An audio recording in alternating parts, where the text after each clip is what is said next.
오늘은 이사야서 60장을 통해서 회복될 시온성의 모습, 이런 제목으로 함께 은혜 나누도록 하겠습니다. 이사야서가 3부로 나눠져 있는데 우리가 3부를 보고 있는 거죠. 그래서 3부는 회복, 구원에 관한 이야기다, 이렇게 얘기를 했습니다. 3부 중에서 또 세 단락으로 나눴는데 그 마지막 단락인 이스라엘의 미래에 대해서 이야기를 하고 있습니다. 그래서 이스라엘의 미래는 어떻게 된다 그랬어요? 이스라엘의 미래는 아주 잘 될 것이다. 그래서 하나님의 큰 축복으로 번영하는 잘된 회복된 나라가 될 것이다, 이렇게 했는데, 그렇게 되기 위해서는 먼저 어떻게 해야 된다 그랬어요? 우리가 죄 문제를 해결해야 된다. 그래서 우리 3부 세 번째 단락에서 시작할 때 먼저 너희들의 죄를 알아야 된다, 깨달으라 하고 외치라 그랬죠. 그래서 백성들에게 가서 너희들의 죄를 깨달으라고 외쳐라 얘기를 했죠. 그래서 먼저 하나님에 대한 죄를 얘기를 했었고, 또 우리 인간들 사이에 저지르는 죄들을 얘기했어요. 그래서 그것들을 우리가 정결케 해야 된다, 회개하고 돌아와야 된다, 이렇게 얘기를 했어요. 그래야 이제 복을 받을 수 있기 때문에요, 하나님의 축복을. 그렇게 하고 지금 오늘 지금 나오는 이야기는 이제 그렇게 됐을 때 예루살렘에 어떤 회복이 일어날 것인가를 구체적으로 다루고 있습니다. 우선 타이틀을 한번 볼까요? 크게 단락을 이렇게 몇 개로 나눠놨죠? 4개로 나눠놨죠? 그래서 첫 번째 단락은 1절에서 33절까지인데 제목 한번 읽어볼게요. 시작. 여호와의 빛을 받아서 반사하는 시온성. 우리가 자체적으로 시온성은 빛을 발할 수 있는 힘이 없는 거예요. 빛이 없기 때문에요. 그래서 우리는 하나님으로부터 빛을 받아야 돼요. 그래서 빛을 받아서 그 빛을 반사해야 됩니다. 시온성이 하나님의 빛을 받아서 그 빛을 반사하게 되면 그 빛에 의해서 그 빛을 보고 사람들이 찾아와서 구원을 얻게 된다는 거죠. 그래서 빛을 발하는 시온성이 되어야 된다, 하는 얘기고, 그 다음에 두 번째, 시온의 풍요와 기쁨. 시온은 예루살렘 성이죠. 회복된 예루살렘 성이 어떻게 풍요로워지고 어떻게 기쁨에 차 있는지를 이야기하게 됩니다. 그 다음 세 번째 단락을 다 같이 읽어볼까요? 시작. 이방의 섬김을 받을 시온. 그렇게 되면 많은 이방이 몰려오게 되면, 빛을 보고 몰려오게 되면 그 사람들이 와서 시온을 섬길까요? 안 섬길까요? 섬기겠죠.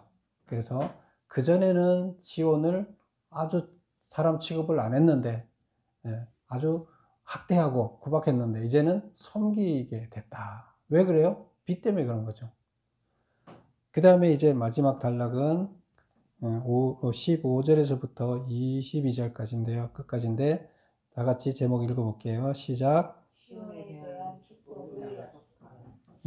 그래서 시온에 대한 축복을 약속했는데 그 축복이 어떤 거냐 구체적으로 설명을 하고 있습니다. 자, 그러면 1번부터 한번 풀어보겠습니다. 시온성이 가지는 중의적 의미는 무언가? 우리는 시온성이 어디를 얘기한다 그랬어요? 예루살렘성. 그 예루살렘성은 다시 또 어느 나라를 대표한다 그랬어요? 이스라엘을, 민족 전체를 대표한다. 하나님의 부름받은 하나님의 종의 나라죠. 그래서 그것을 뭐 이스라엘이라고 하나, 예루살렘이라고 하나, 시온이라고 하나 사실 같은 의미라 그랬죠. 그래서 하나님이 하나님의 나라를 보여주기 위해서 세상 사람들한테 하나님이 어떤 자인지 어떻게 살아야 되는지를 보여주기 위해서 샘플로 어떤 공동체를 만들어 놓고 그것을 보게 했죠. 그리고 그 공동체를 운영해 가는 하나님의 종들을 그 안에 교육을 시켜서 거기서 공동체 생활을 하게 했죠. 그러면 이제 그 역할을 감당해야 되는데 이스라엘이 그 감당을 못해서 나라가 없어졌죠. 그러니까 계약이 파괴돼서 이제 싹 사라져 버렸어요. 그래서 말세라 그랬죠. 그때부터. 그래서 그 바벨론의 포로로 잡혀가고 나라는 없어지고 70년 후에 다시 돌아오게 되는데, 그 돌아오게 되는 것을 시온성이라고 이렇게. 그래서 그때는 예루살렘이라는 용어보다는 오히려 시온이라는 용어를 많이 쓰게 되고요. 지금도 유대인들은 유대인들을 시온주의자라 그러죠. 시온에 다시 모여야 된다. 시온성. 다시 건설된 예루살렘 성을 예루살렘이라 칭하지 않고 시온이라는 말을 주로 사용한다. 새롭게 시작한다는 의미죠. 그래서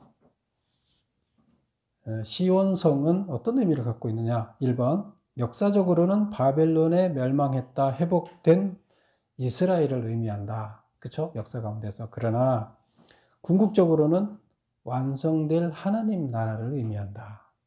하나님의 계획은 뭐예요? 하나님이 갖고 계신 우리 인류와 관계된 하나님의 계획은 뭐예요? 하나님 나라, 다 같이 행복하게 하나님처럼 훌륭한 인격을 갖춘 자로 성장을 해서 하나님 나라라는 공동체 안에서 행복하게 사는 거예요. 그게 하나님의 계획이에요. 그게 하나님 나라예요. 하나님은 창조주고 신이기 때문에 그 계획이 완성된다, 안 된다? 이루어질 것이다, 안 이루어질 것이다? 이루어지게 하신다는 거예요. 하나님도 대단한 모험을 하세요. 어떤 모험을 하세요? 각 개인들한테 생각을 다 따로, 생각을 각자 알아서 생각하도록 다 넣어줬어요. 그렇죠? 자유의지를 줬어요. 그런데 그 사람들이 같은 생각을 갖고 훌륭한 인격체가 된 자로 돌아오는 게, 뭉쳐지는 게 쉬울까요? 안 쉬울까요? 사실 곧 불가능하죠. 어떻게 보면. 그런데 하나님은 그것을 완성하겠다는 겁니다. 그래서 하나님 나라에 들어가기 위해서는 일정한 조건을 갖춰줘야 되는데, 일정한 수준의 우리 의식이 갖춰져야 돼요.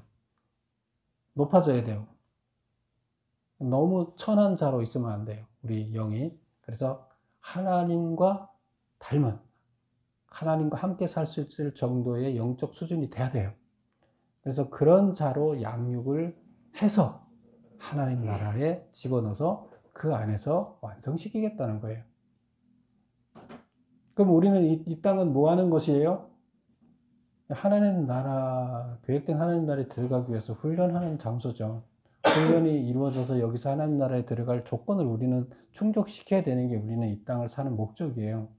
그렇게 하고 나면, 목적이 달성되면, 합격하면 하나님 나라에 들어가게 되는 거죠. 그러나 그 수준에 도달하지 못하면 못 들어가는 거예요. 그러니까 하나님은 계속 우리한테 하나님 나라에 들어가게끔 해야 되는데, 그것을 누가 같이 노력을 해야 돼요?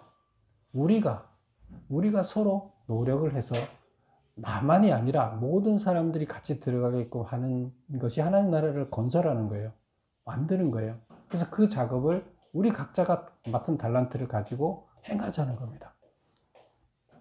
그래서 실제적으로 지금 이사야서에서 여기서 얘기하는 것은 결국에 뭘 얘기하자는 거예요? 이스라엘의 회복을 소재로 해서, 이스라엘이 포로로부터 돌아와서 나라가 다시 회복되는 것을 소재로 해서 뭘 말하자는 거라고요? 완성된 하나님 나라의 모습을 이야기하자는 거예요. 이스라엘 회복 자체를 말하려고 하는 게 아니라 그랬죠. 그건 소재예요. 역사를 소재로 해서 거대한 하나님 나라의 완성을 이야기하고 있다는 겁니다.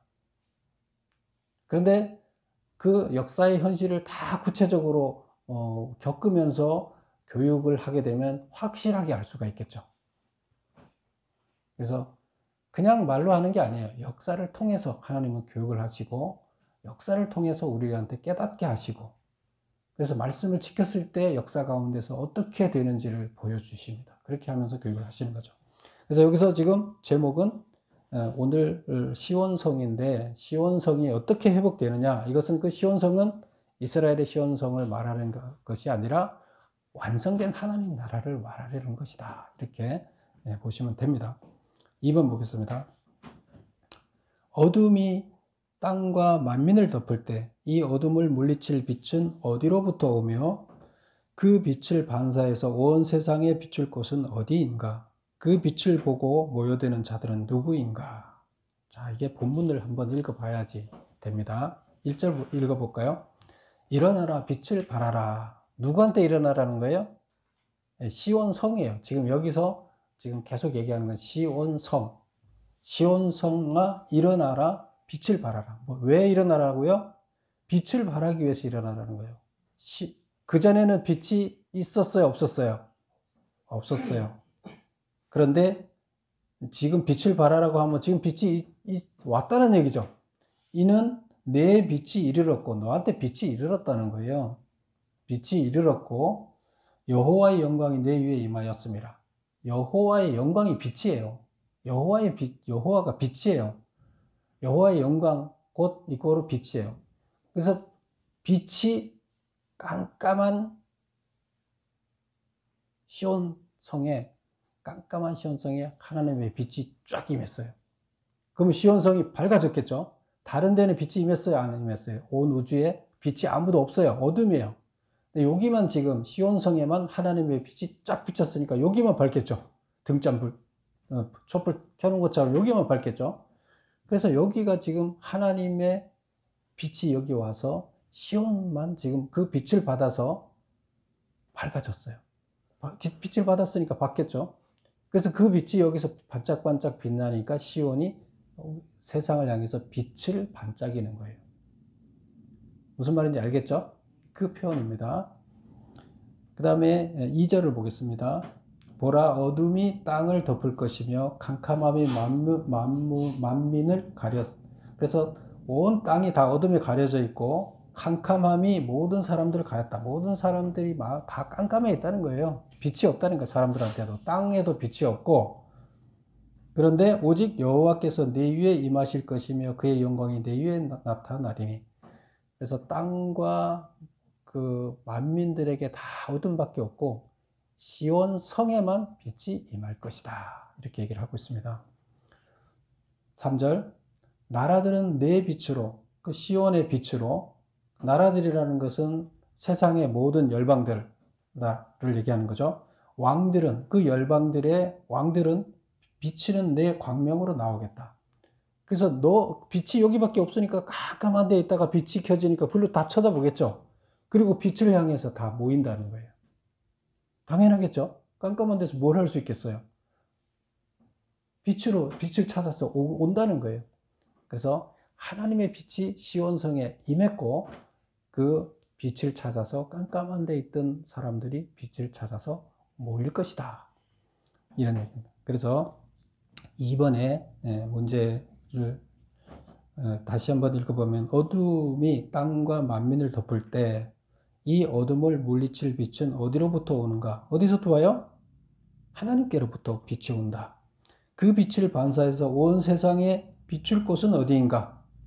하나님의 빛을 받아서 반사해서 세상에다 비칠 곳은 어디예요? 시온성이죠. 시온성이 그렇다는 거예요. 그 빛을 보고 모여드는 자들은 누구인가? 하나님을 잘 모르는 이방 사람들이죠. 그들이 이제 그 빛을 보고 온다는 거예요. 그래서 답을 다시 한번 읽어보면 빛은 여호와로부터 오며 시온성이 그 빛을 반사하여 어두운 세상에 비출 것이다. 어둠에 거하는 이방인들이 전 세계에서 그 빛을 보고 모여들 것이다. 왜? 여기만 빛이 있기 때문에요. 빛은 곧 뭐예요? 생명이에요. 구원이에요. 하나님이에요. 창조주고. 자, 3번을 보겠습니다.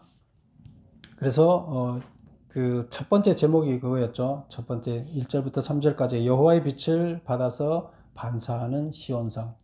그래서 하나님 나라는, 완성된 하나님 나라는 하나님의 빛이 그곳에 가득한 것이고 그 빛을 반사하는 곳이다. 하나님이 빛이 거하는 곳에는 모든 것이 가장 좋은 상태예요. 하나님의 빛은 곧 하나님이기 때문에요. 자, 3번 보겠습니다. 열방들이 가지고 온 재물은 무엇을 의미하는가?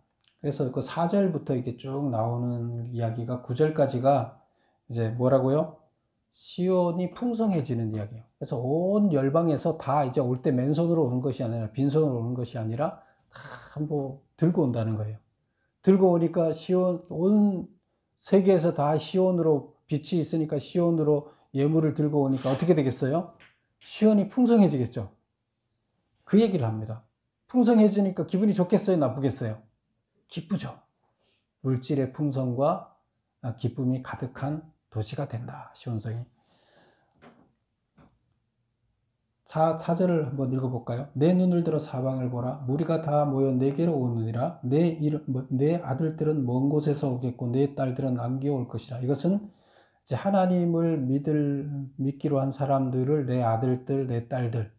그래서 이스라엘의 원 백성들이 지금 디아스포라로 가 있다가 흩어져 있다가 오는 것을 얘기할 수도 있지만 또 아직 하나님을 모르는 자들이 하나님을 믿기로 작정한 아들, 딸들이 되는 거잖아요. 그리고 돌아오는 거. 결국 하나님 나라로 내가 의지를 갖고 들어오는 거죠. 그런 얘기를 하는 겁니다. 그때 내가 보고 기쁜 빛을 내며 내 마음이 놀라고 또 화창하리니 왜 그러냐? 바다의 부가 내게로 오며 바다의 부라는 것은 배를 통해서 바다로부터 이제 물건이 들어온다는 얘기예요. 이방 나라들의 재물이 내게로 옵니다. 바다의 배를 통해서 이방 재물들이 너한테로 올 것이기 때문에 기쁜 빛을 내며 마음이 화창해질 거다. 6절 허다한 낙타 미디안과 에바의 어린 낙타. 허다한 낙타인데 그 낙타가 어떤 거냐 하면 낙타가 들어온다는 거예요. 미디안과 에바에 있는 낙타들이 올 것이고 또 내 가운데 가득할 것이며 스바 사람들은 다 금과 유향을 가지고 온다. 미디안과 에바는 어디예요?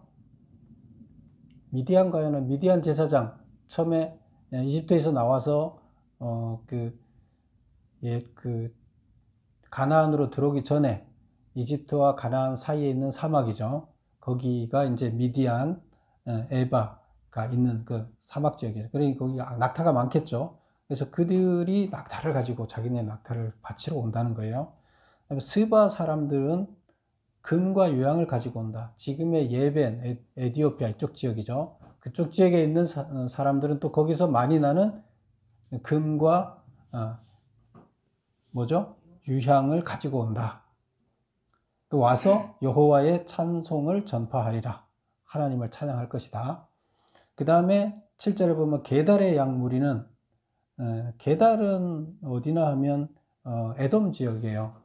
에돔 지역은 그 사해 남쪽에 있는 그 지역으로 그 붉은 돌들이 이렇게 있고 그 돌들이 많아서 그것을 굴을 파서 사람들이 많이 산다 그랬죠. 그래서 붉은 돌, 에서가 그 붉은 돌 지역에 살았었죠.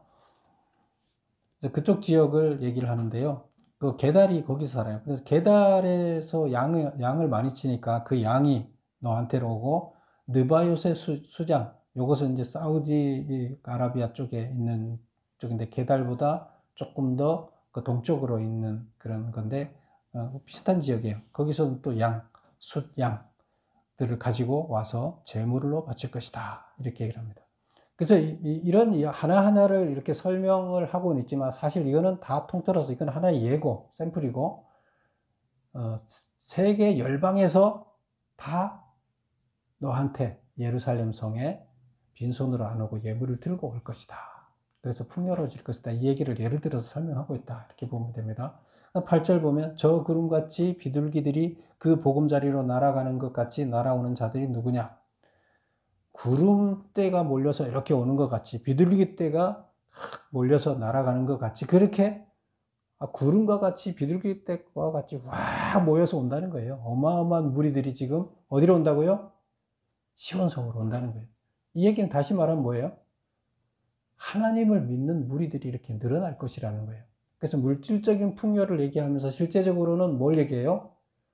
하나님을 믿는 하나님의 자녀들이 예루살렘 그 처음에 이스라엘 백성만 있었는데 전 세계 사람들이 이렇게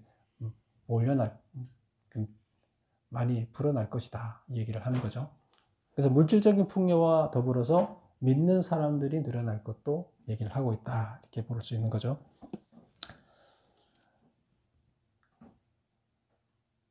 그 다음에 그 9절 보면 곧 섬들이 나를 앙망하고 다시스의 배들이 먼저 이르되 먼 곳에서 내 자손과 그들은 은금을 아울러 싣고 와서 내 하나님 여호와의 이름에 드리려 하며 이스라엘의 거룩한 이에게 드리려 하는 자들이라. 이는 내가 너를 영화롭게 하였음이라. 그래서 이렇게 또 한 가지 더 나오죠. 다시스. 다시스는 어디예요? 스페인.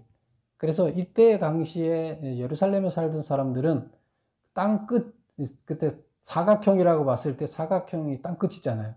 땅 끝이, 서쪽 땅 끝이 어디나 하면 스페인이라고 봤어요. 동쪽은 너무 머니까 여기서 제일 가까운 땅 끝이 서쪽인데 서쪽 땅 끝이 어떻다는 거예요? 그게 다시스인데 그 다시스에서부터도 배가, 그 땅 끝 가장 먼 곳에서부터 배가 온다는 거예요. 배가 올 때는 사람이 오겠죠? 예물도 오겠죠? 믿는 사람도 늘어나고 예물도 늘어난다. 이 얘기를 하는 거예요. 그러면서 이렇게 되는 이유가 뭐냐? 내가 너를 영화롭게 하였기 때문이다. 그렇죠? 9절의 끝에 보면 내가 너를 영화롭게 하였음이라. 그렇게 했기, 내가 너를 영화롭게 했기 때문에 이렇게 네가 시온성이 이렇게 풍요로워지는 것이다. 이렇게 일합니다. 그럼 3번 메모를 보겠습니다. 열방이 가지고 온 재물은 무엇을 의미하는가? 역사적으로는 포로에서 해방시킨 여호와를 경배하기 위해서 열방들이 가지고 온 예물을 의미하나 궁극적으로는 메시아의 통치가 시작되며 많은 이방인들이 하나님께로 돌아오고 이방의 소유물들이 시온 곧 교회에 바쳐져서 거룩한 용도로 사용될 것을 의미한다. 결국 그 물질의 풍요는 뭐예요?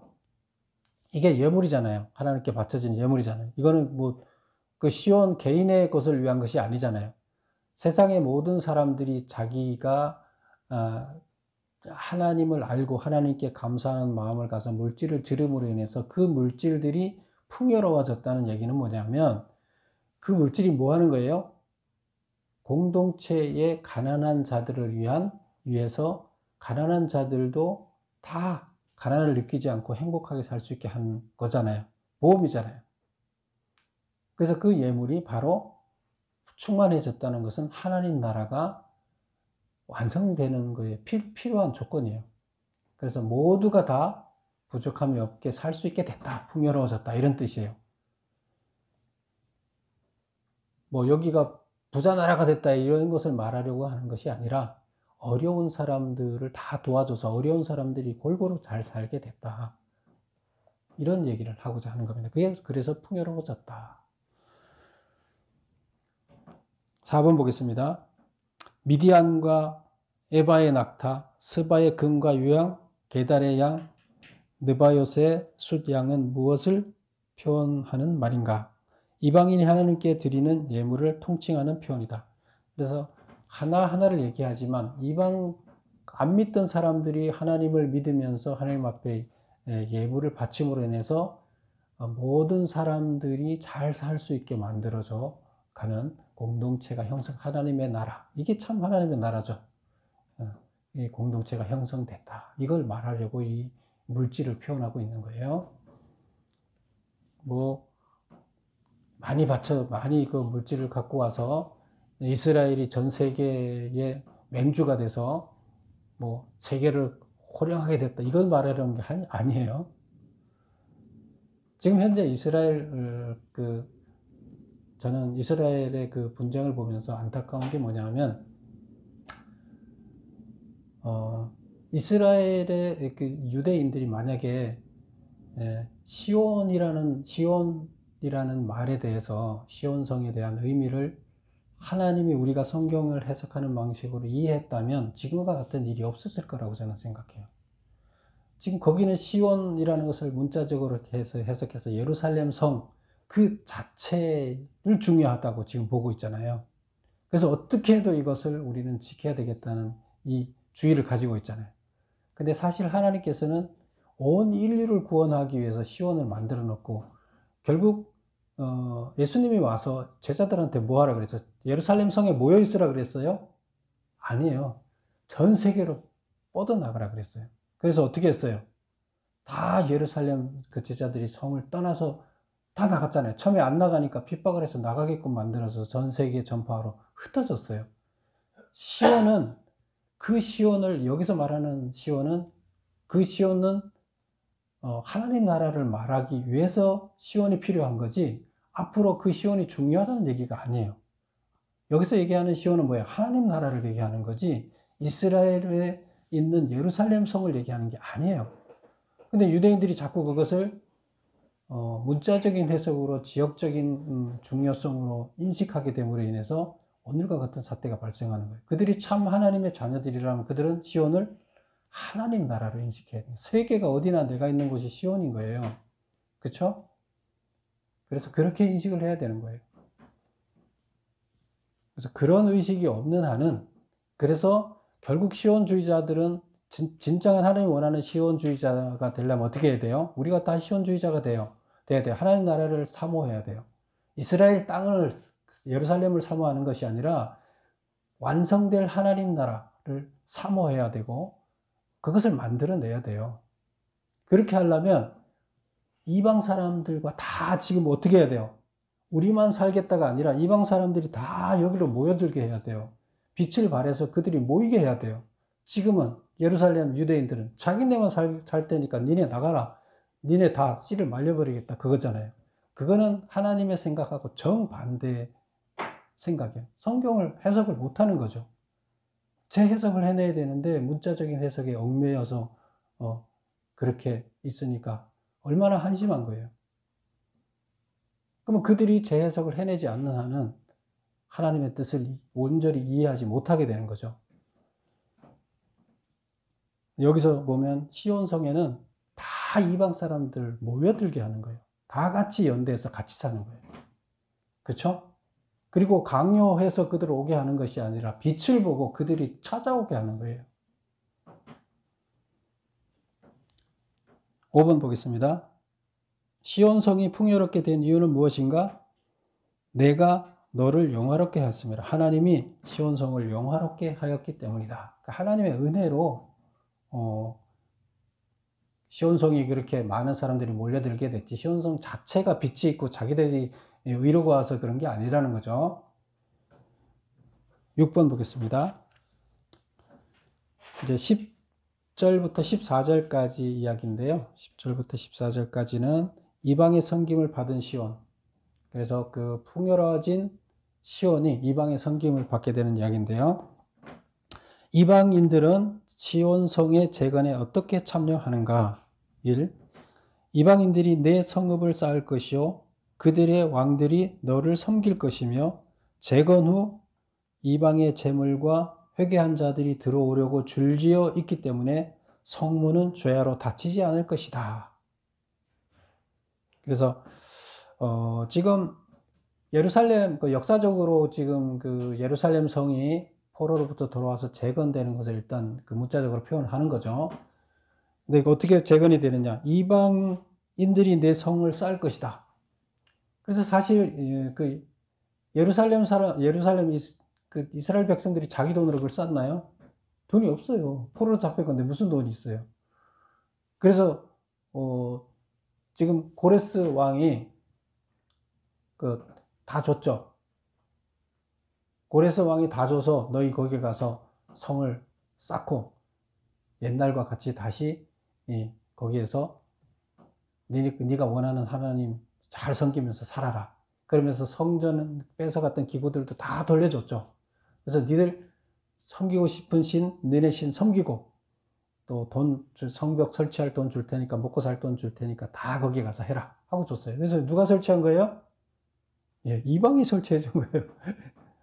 그래서 보면 이방인들이 내 성을 쌓을 것이며 그들의 왕들이 너를 섬길 것이며 결국 이들을 섬겨준 거죠. 물질로 다 섬겨준 거죠. 나무도 다 줬어요. 그 성을 건설하는데 필요한 목재도 다 레바논에서 다 가져가게 만들었어요. 재건 후 이방의 재물과 회개한 자들이 들어오려고 줄지어 있기 때문에 성문은 죄로 닫히지 않을 것이다. 성문이 닫히지 않을 것이라 그랬는데 왜 안 닫히나 하면 회개한 자들이 계속 들어와야 돼. 밤낮으로 들어와야 되기 때문에 그들이 또 물질들을 갖고 와서 하나님 나라에서 다 나눠 쓸 물질도 갖고 와야 되고 회개한 자들께 막 구름대 같이 몰려오는 거예요. 그런데 문을 닫으면 못 들어올 거 아니에요. 그래서 성문은 닫히지 않을 것이다. 재건된 시온성은 항상 모든 사람들을 받아들이게 돼 있다. 그러면 결국 하나님의 뜻이 뭐예요? 니네만 잘 먹고 잘 살아야 해요? 아니죠. 모든 사람들을 다 포용하고 하나가 돼야 된다는 얘기죠. 그러면 이스라엘의 지금 그런 사건들은 하나님의 뜻을 온전히 받아들이면 해결될 수 있다.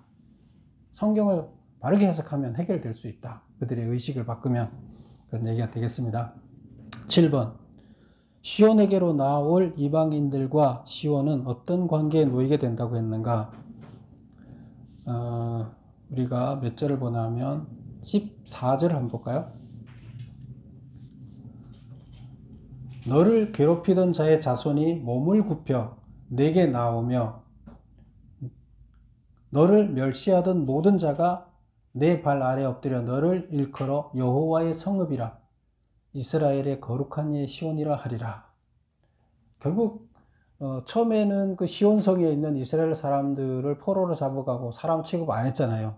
그런데 이제 다 거기 가서 살라고 하면서 돈까지 다 줘서 성을 건설하게 했고 하나님이 거기에 시온에 빛을 발했기 때문에 이제 사람들이 다시 빛이 뭐예요? 하나님의 역사를 바라보고 사람들이 이스라엘 백성들을 어떻게 본다? 달리 본다는 거예요. 그리고 그들을 하나님의 종으로서 자기들을 구원해 줄 중간의 제사장으로서 역할을 인지하고 그들을 존중해 준다는 얘기예요. 그러면 과거와 새로 건설된 시온에서의 이스라엘 백성들의 지위는 반대가 되겠죠. 그래서 종이었던 자가 지금 존중받는 자로 바뀐다는 거예요. 메모 보겠습니다. 너를 괴롭히던 자의 자손이 몸을 굽혀 내게 나오며 너를 멸시하던 모든 자가 네 발 아래 엎드려 너를 일컬어 여호와의 성읍이라 이스라엘의 거룩한 이의 시온이라 하리라. 그래서 역전 현상이 일어난다. 이방인과 시온이 역전 현상이 일어난다. 이방인의 종이었다가 이제는 이방인들이 일의 섬김을 받는 자로 바뀔 것이다. 누구가 그렇다는 거예요? 먼저 하나님을 섬기는 자, 먼저 하나님의 종으로서의 역할을 감당한 자들은 하나님 나라에서 어떻게 한다? 섬김을 받을 것이다. 아시겠죠? 먼저 된 자가 좋아요? 나중 된 자가 좋아요? 우리는 뭐 구원만 받으면 뭐 먼저 되나 나중 되나 나중 되면 일 적게 해도 되고 그럼 뭐 나중 구원 받지 뭐 이렇게 생각할 수도 있지만 누가 존중받아요? 먼저 된 자가 종으로 먼저 된 자가 존중받는다. 이제 마지막 단락 보겠습니다. 15절부터 이제 끝에 달려요. 22절까지인데요. 시온에 대한 축복을 약속했다. 그럼 어떤 축복을 또 약속을 하셨냐? 8번 시온은 어떠한 모습으로 변한다고 했는가? 버림과 미움당하던 자에서 대접받는 존귀한 자로 바뀐다. 그 다음에 또 시온이 어떻게 바뀌느냐? 공궁한 자에서 풍요한 자로 바뀐다. 강포와 황폐와 파멸이 있던 곳에서 구원과 찬송이 있는 것으로 변모될 것이다. 그래서 하나님 나라와 이것은 지금 예루살렘 시온을 회복된 시온을 예로를 들어서 하나님 나라와 이 땅을 비교하는 거죠. 예루살렘의 회복되기 전에 예루살렘과 회복된 예루살렘 성은 하늘과 땅 차이였죠. 근데 지금 하나님 나라와 이 세상도 이렇게 차이가 난다는 거예요. 이것은 하나님이 완성될 나라와 우리가 이 땅에 살고 있는 이 나라는 이렇게 차이가 현저하게 난다. 그래서 이 땅은 버림과 미움, 이 땅에서는 우리가 당하지만 하나님 나라에서는 대접받는 자가 되고 이 땅에서는 우리가 공궁한 자지만 하나님 나라에서는 풍요로운 자가 될 것이며 이 땅에서는 강포와 황폐와 파멸을 느끼고 살 수 있지만 그러나 하나님 나라에서는 그렇게 살던 자들이 구원과 찬송을 하는 자로 바뀔 것이다.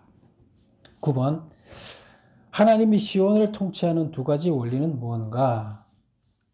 자, 몇 절을 보냐면 18절 볼까요? 18절. 다시는 강포한 일이 내 땅에 들리지 않을 것이요 황폐와 파멸이 내 국경 안에 다시는 없을 것이며, 그 다음에 보면 내가 내 성벽을 구원이라 내 성문을 찬송이라 부르리라. 19절. 다시는 낮에 해가 내 빛이 되지 아니하며, 거기가 17절을 봐야 되네요. 제가 잘못 봤습니다. 17절의 끝쪽에 보면 화평을 세워 관원으로 삼으며 공의를 세워 감독으로 삼으리라. 화평으로 뭘 삼는다고요? 관원. 공의로 감독을 삼는다. 그래서 이 얘기는 뭐냐면 이스라엘의 지배 원리가 화평과 관원이 되게 화평과 공의가 되게 하겠다. 화평은 뭐예요? 평화로움이죠. 평화로움 반대는 전쟁이 난 거죠. 전쟁이 없고 평화롭게, 하나님 나라는 평화로움이 있고, 그 다음에 공의라는 뭐라 그랬어요? 누구나 다 같이 공평하게 행복하게 사는 것을 공의라 그랬죠. 잘생기거나 못하거나 못생기거나 돈이 있거나 없거나 다 공평하게, 공의. 그래서 하나님 나라의 통치 원리는 화평과 공의로 통치함으로 인해 분쟁과 불의가 사라지고 죄와 슬픔이 사라져서 시온성은 행복과 기쁨이 충만한 도성이 될 것이다. 하나님 나라는 이런 나라라는 거예요. 자, 그 다음 10번. 시온의 참 빛은 무엇이라고 했는가? 이거는 우리가 19절을 볼게요.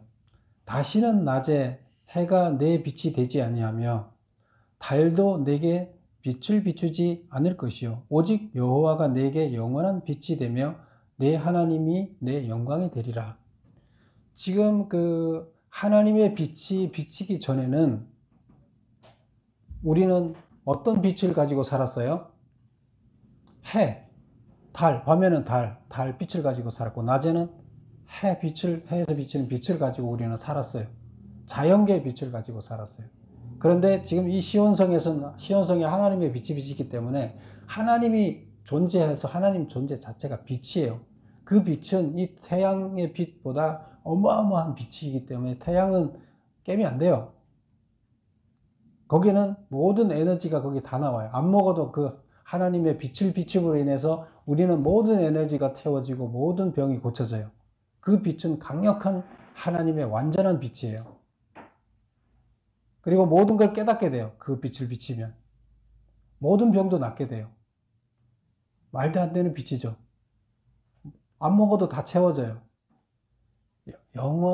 강력한 빛이에요. 완전한 빛이에요. 그 빛이 있으면 태양이 필요 있어요? 없어요? 달이 필요했어요? 없어요. 자연계의 빛이 필요 없어요. 시온성에는 하나님의 빛이 존재하기 때문에 다 필요 없다는 얘기예요. 하나님 나라에는. 자, 10번 보겠습니다. 시온의 참빛은 무엇이라고 했는가? 땅을 비추기 위해서 하나님이 만드신 해와 달은 더 이상 참빛이 될 수 없으며 하나님께서 친히 시온의 빛이 될 것이라고 예언하셨다. 그래서 시온성에는 하나님의 빛이 참빛이다. 하나님이 존재하기 때문에, 거기 계시기 때문에 그 빛이 있기 때문에 다른 빛은 필요 없다. 11번. 시온에 거하는 자들의 상태는 어떠하다고 했는가? 내 백성이 다 의롭게 되어 영원히 땅을 차지하리니. 그 시온성에 사는 백성, 내라는 것은 시온성이고 그 백성은 시온성에 사는 성도를 얘기하는 거죠. 구원받은 성도, 하나님 나라에 들어가는 성도들은 다 의롭게 되어 하나님이 죄인이라 안 하고 의인으로 인정해 준다는 거예요. 원래는 의인이 아니었죠. 그런데 하나님 여차하는 과정을 거쳐서 의인으로 거기 들어가면 일단 다 의인으로 인정해주고 영원히 땅을 차지하리니. 지금 이스라엘 백성들의 땅이 없어서 막 이렇게 쫓겨다녔잖아요. 포로로 다녔잖아요. 근데 거기 가서는 그런 일이 없다. 그 영원히 그 하나님 나라의 땅은 한번 들어가면 영원히 거기에 있는 거지 막 포로로 쫓겨다니는 데가 아니다. 그들은 내가 심은 가지요 내가 손으로 만든 것으로 나의 영광을 나타낼 것인즉. 그들은 거기 백성들은 시온성에 들어가는 백성들, 구원받은 자를 얘기하는 거죠. 그들은 하나님이 심은 가지요 하나님 손으로 만든 것이다. 그래서 나의 영광, 하나님의 영광을 나타낼, 하나님의 빛을 같이 나타낼 빛이 된다는 거예요. 그 작은 자가 천명을 이루겠고 그 약한 자가 강국을 이룰 것이라. 작은 자가 천명을 이루겠고 약한 자가 강국을 이룰 것이다. 이 땅에서는 작은 자였지만 거기서는 하나님이 뭐라고 얘기해요? 천명같이 인정을 해주고 이 땅에서는 뭐예요? 약한 자였으나 거기에서는 하나님이 강한 자로 인정해 준다는 거예요. 그래서 기준이 틀리죠? 그래서 우리는 이 땅에서 가난하게 산다고 그래서 거기가 가난한 게 아니고 이 땅에서 약하게 산다고 해서 약한 게 아니에요. 하나님의 뜻에 합당한 자였을 때는 부요한 자고 강한 자예요. 그래서 때가 되면 나 여호와가 속히 이루리라. 하나님의 나라의 완성은 우리가 어떻게 이루어진다 그랬어요? 때가 되면 하나님께서 이제 하나님 나라를 완성시킬 때가 됐다고 생각하면 하나님이 직권으로 차원을 바꾼다고 그렇게 얘기를 했죠.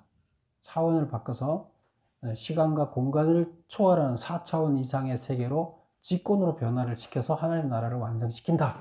이렇게 얘기를 했습니다. 그래서 여기서 때가 되면 나 여호와가 속히 이루리라. 그때 직권으로 완성시킬 것이다. 최종 완성은 하나님께서 이루시는 거죠. 근데 그 전에 하나님 나라에 들어가게끔 하는 만들어가는 과정은 어느 정도 하나님이 직권으로 움직이기 전까지는 우리가 완성시켜내야 된다는 거죠. 그래서 오늘 이야기는 이스라엘 백성들이 포로로부터 돌아와서 예루살렘을 다시 회복하는 시온성을 회복시키는 이야기를 통해서 완성된 하나님 나라의 모습을 이사야는 전해주고 있다. 그래서 거기는 대단한 희망적인 나라이다. 절대 너희들 이 땅의 모습을 보고 절망하거나 포기하거나 하지 말고 참 하나님 나라의 희망을 갖고 온전하게 모든 것을 견뎌내며 이겨내라 얘기를 하시는 겁니다. 그래서 이사야서는 희망의 메시지를 전하는 거죠.